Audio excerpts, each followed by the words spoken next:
네, 작년에도 서울시에서 국어교사를 2명인가 밖에 뽑지 않았다는 기사를 본 기억이 나는데, 사범대생이 저희들한테 좀 들은 것 같고, 아까 발언 신청하신 분이 예, 발언도 해주시는 거 있어요.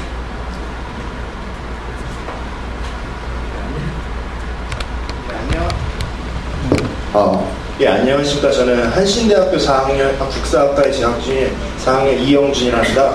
예, 저도 아르바이트를 굉장히 많이 하는 편인데, 저는 웬만한 아르바이트는 다 해본 것 같습니다. 그리고 군대 말년휴가 나와서 7박 8일 동안도 알바를 하고, 그때 스카우트를 당해서 경호원 생활을 지금까지 아르바이트 형식으로 하고 있습니다. 한 1년 동안 했었는데, 경호원 생활을 하다 보면 정말 용역들이랑도 많이 붙어야 되고 그러는데, 그 용역조차도 대학생들이 정말 많이 있습니다. 그 사람들이 하루 일당이 4만원에서 5만원인데 용역을 가게 되면 8만원을 받게 되어 있습니다.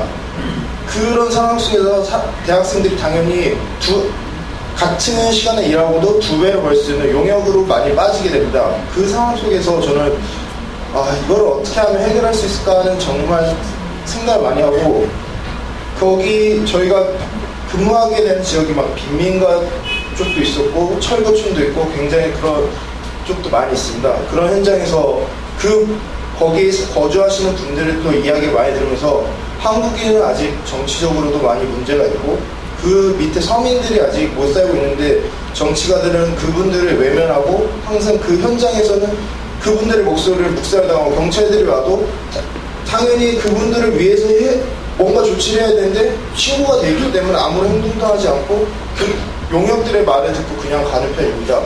저는 이게 한국 사회에서 정말 이게 맞는 현실인가, 이게 정말 올바른 정의가 세워지고 있는 것인가, 지금 정말 많은 생각이 났습니다. 그리고 왜냐하면은 대학생들이 아르바이트를 하거나 취업을 하려고 해도 저 같은 지방대학교 학생들은 취업할 수 있는 곳이 정말 한정되어 있습니다. 저는 특히 국사학과다 보니까는 공무원 아니면 교사 아니면 선생님인데, 그 세 개를 선택하지 않으면 정말 그냥 공장직으로밖에 취업을 할 수 없습니다. 그래서 선배들이 저희 한신대학교는 민주화 운동을 하신 분들이 많아가지고, 그래서 참여연대나 그런 NGO 활동들을 많이 하셔가지고 그런 쪽으로 많이 갈 수 있긴 하지만, 참여연대나 NGO 같은 거는 월급이 적다 보니까 많이 꺼려하게 되고 정말 현실적으로 많이 어려움이 있는 것 같습니다. 예, 감사합니다.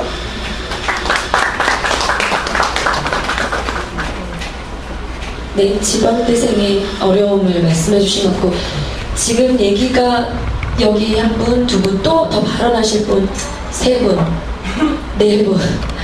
예, 그러면 저희가 이제 얘기 당사자분들의 고충 얘기를 4분 정도만 더 듣고요.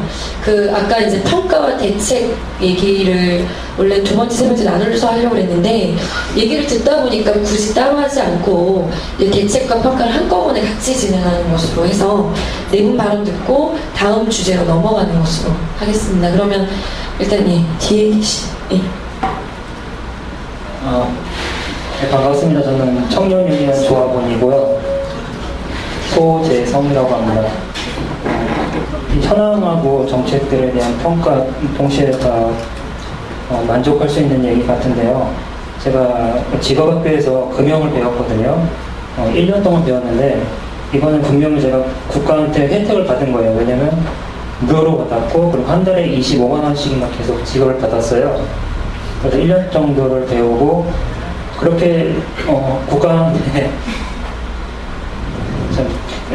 도움을 받았는데, 그렇게 했기 때문에 제가 어떤 보답을 해야 될 거 아니에요. 그래서 한 30명이 있었어요. 한 반에 30명이었는데 모두 취업을 했어요. 제가 알기로는 거의 다 취업을 했고, 전 최초에 중국에 처음 중국에 가가지고 취업을 했어요. 아무것도 모르는 상태에서.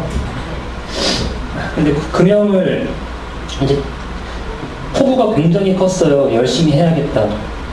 얼마나 포부가 컸겠어요. 처음 이제 직장을 제대로 된 거 잡아서 해보겠다 생각했는데, 그런데 하루에 밤 10시까지 일을 하는 거예요. 중국에 가서? 예, 한국 사장이었어요. 그래가지고 도저히 못 견디겠다 해서 돌아왔죠, 한국으로. 돌아오자마자 바로 또 취업을 했어요. 취업은 너무 잘 돼요. 놀랄 정도로 잘 돼요. 근데 취업한 그곳에서 또 10시간, 뭐 밤 10시, 어떨 때는 뭐 새벽 4시 이렇게 일을 하는 거예요.